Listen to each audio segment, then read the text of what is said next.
11 बजे शहर के सबसे बड़े 5 सितारा होटल में एक बुजुर्ग साधारण कपड़े पहने धीरे धीरे होटल की ओर बढ़ रहे थे। उनका नाम था मोहन लाल। उनके हाथ में एक पुराना सा झोला था, लेकिन जैसे ही वह होटल के गेट पर पहुंचे, गार्ड के माथे पर तुरंत शिकन आ गई। गार्ड ने सामने आकर रास्ता रोकते हुए कहा, बाबा, आप यहां कहां आ गए? क्या काम है आपका यहां? मोहन लाल ने हल्की मुस्कान के साथ कहा, बेटा, मेरी यहां बुकिंग है, बस उसी के बारे में पूछना था। गार्ड ने हंसते हुए अपनी साथी से कहा, अरे देखो तो, बाबा कह रहे हैं इनकी यहां बुकिंग है। गार्ड ने फिर मोहन लाल से कहा, बाबा देखो, आपसे जरूर कोई गलती हुई है। शायद आपको किसी ने गलत पता दे दिया है, क्योंकि यह होटल बहुत ही लग्जरी है। बड़े बड़े बाबू लोग आते हैं यहां, कोई आम आदमी इसको अफोर्ड नहीं कर सकता। इतने में होटल की रिसेप्शनिस्ट प्रिया सक्सेना ने यह बातचीत सुन ली। उसने अपनी नजरें मोहन लाल पर डाली, सिर से पांव तक उन्हें देखा और होंठों पर हल्की मुस्कान तैर गई। वह मुस्कान स्वागत की नहीं, बल्कि ताने और उपेक्षा की थी। प्रिया ने कहा, बाबा, मुझे नहीं लगता कि आपकी कोई बुकिंग इस होटल में होगी। यह होटल बहुत महंगा है, शायद आप गलत जगह आ गए हैं।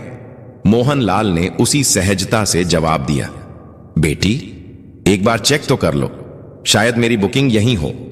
प्रिया ने लापरवाही से कंधे उचकाए और कहा, ठीक है बाबा, इसमें समय लगेगा, आप वेटिंग एरिया में जाकर बैठ जाइए। मोहन लाल ने सिर हिलाया और धीरे धीरे वेटिंग एरिया की ओर बढ़े। लॉबी में मौजूद कई गेस्ट उन्हें अजीब नजरों से घूर रहे थे।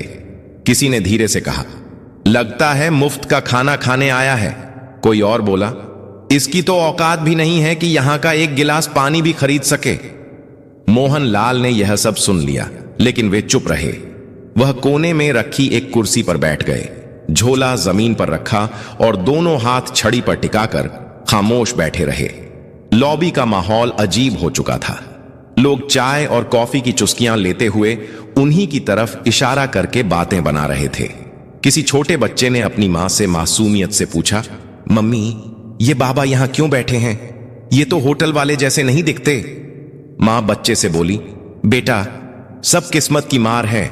जब किस्मत साथ ना दे तो हर किसी की सुननी पड़ती है। इसी बीच प्रिया फिर से वहां से गुजरी।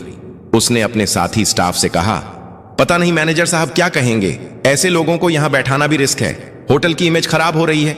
साथी ने हंसते हुए कहा, कोई बात नहीं, कुछ देर बाद यह खुद ही उठकर चला जाएगा। मोहन लाल यह सब सुन रहे थे, पर वह एक शब्द न कह सके। वह सिर्फ इंतजार कर रहे थे कि कोई उनकी बात सुने। 1 घंटे तक वह यूं ही बैठे रहे, कभी घड़ी देखते, कभी रिसेप्शन की तरफ नजर डालते। उन्हें उम्मीद थी कि कोई आएगा और कहेगा, हां बाबा, आपकी बुकिंग है, लेकिन ऐसा नहीं हुआ। मोहन लाल ने धीरे से कुर्सी का सहारा लिया और खड़े हो गए। उन्होंने रिसेप्शन की तरफ देखा और कहा, बेटी, अगर तुम व्यस्त हो तो अपने मैनेजर को बुला दो, मुझे उनसे भी कुछ जरूरी बात करनी है। प्रिया ने मन ही मन सोचा, अब इसे मैनेजर से भी मिलना है। फिर अनमने ढंग से फोन उठाया और होटल मैनेजर विक्रम सिंह को कॉल लगाया। उसने कहा, सर, एक बुजुर्ग आपसे मिलना चाहते हैं। विक्रम ने दूर से मोहन लाल को देखा और फोन पर हंसते हुए कहा, क्या ये हमारे गेस्ट हैं या बस ऐसे ही चले आए हैं? मेरे पास अभी टाइम नहीं है, इन्हें बैठने दो, थोड़ी देर में खुद चले जाएंगे। प्रिया ने वही आदेश दोहराया और मोहन लाल को और थोड़ी देर बैठने का आदेश दिया। मोहन लाल ने गहरी सांस ली और फिर से उसी कोने की कुर्सी पर बैठ गए।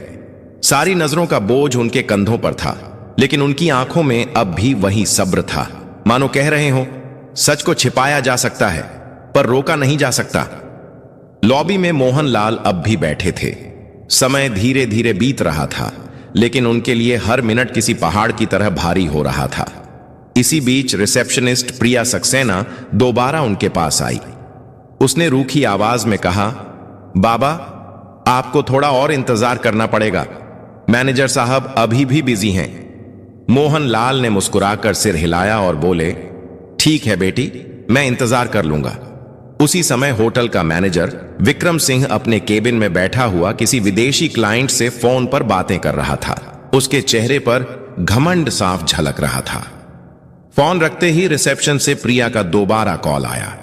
प्रिया ने कहा, सर, वो बुजुर्ग अब भी लॉबी में बैठे हैं, आप एक बार उनसे मिल लीजिए। विक्रम ने हंसते हुए कहा, बैठा रहने दो, थोड़ी देर में थक जाएगा और खुद चला जाएगा। मेरे पास ऐसे फालतू लोगों के लिए वक्त नहीं है। तभी वहां एक छोटा कर्मचारी आया। नाम था सूरज वर्मा। वह होटल का बेल बॉय था। उसने मोहन लाल को देखा। लॉबी में सब उनका मजाक उड़ा रहे थे, लेकिन सूरज की आंखों में उनके लिए सम्मान था। वह धीरे से पास आकर बोला, बाबा, आप कब से बैठे हैं? क्या किसी ने आपकी मदद नहीं की? मोहन लाल ने मुस्कुराकर उसकी ओर देखा और कहा, बेटा, मैं मैनेजर से मिलना चाहता हूं, पर लगता है वह व्यस्त हैं। सूरज का चेहरा कस गया। वह बोला, बाबा, आप चिंता मत करो, मैं अभी उनसे बात करता हूं। मोहन लाल ने सिर हिलाया। तुम्हारा बहुत धन्यवाद, भगवान तुम्हें सुखी रखे। सूरज तेज कदमों से मैनेजर के केबिन की ओर गया। दरवाजे पर पहुंचते ही उसने नॉक किया और अंदर चला गया। विक्रम सिंह ने इशारे से पूछा, क्या बात है? सूरज ने आदर से कहा, सर, लॉबी में एक बुजुर्ग बैठे हैं, वह आपसे मिलना चाहते हैं। विक्रम ने भौहें चढ़ाई और ठंडी आवाज में बोला, सूरज, तुम्हें कितनी बार कहा है कि फालतू लोगों से दूर रहो। वह कोई गेस्ट नहीं है, शायद भूला भटका कोई आया है। सूरज ने धीरे से कहा, लेकिन सर, उन्होंने कहा है कि उन्हें आपसे जरूरी बात करनी है। विक्रम हंस पड़ा। अरे, जरूरी बात? तुम्हें अंदाजा भी है यहां कितने करोड़ का कारोबार होता है, और तुम मुझे ऐसे बाबा से मिलवाना चाहते हो? सूरज चुप रहा, लेकिन अंदर से दुखी था। उसने सोचा, इंसान को उसकी शक्ल देखकर कैसे ठुकराया जा सकता है? क्या बड़े पद पर बैठने से किसी को इंसानियत भूल जानी चाहिए? विक्रम ने सख्त आवाज में कहा, सूरज, तुम अपना काम करो, यह मामला तुम्हारे बस का नहीं है। सूरज ने सिर झुकाया और बाहर चला आया। लॉबी में लौटते ही उसने मोहन लाल की ओर देखा। उनकी आंखों में धैर्य अब भी था। सूरज उनके पास बैठ गया और बोला, बाबा, मैंने कोशिश की, लेकिन मैनेजर साहब अभी नहीं मिलना चाहते।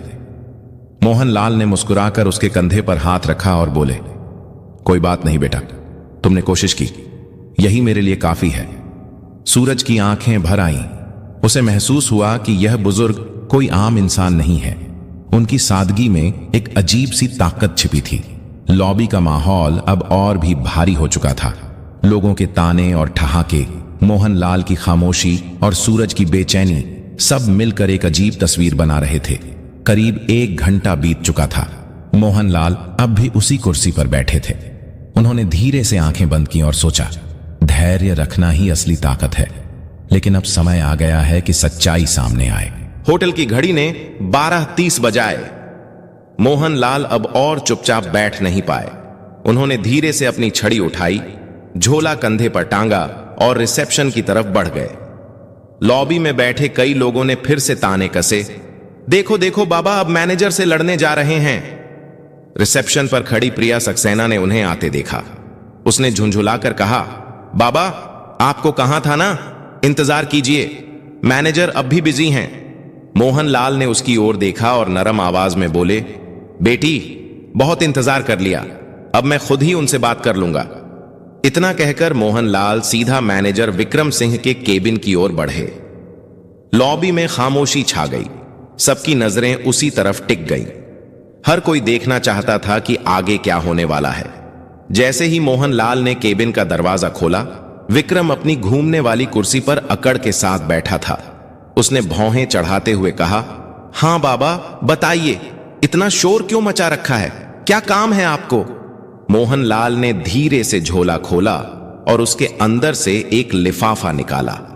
उसे आगे बढ़ाते हुए बोले, यह मेरी बुकिंग और होटल से जुड़ी कुछ डिटेल है, कृपया एक बार देख लीजिए।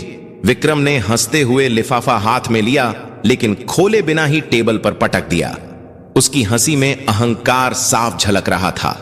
उसने कहा, बाबा, जब किसी इंसान की जेब में पैसे नहीं होते तो उसे बुकिंग जैसी बड़ी बड़ी बातें करना बिल्कुल बेकार है।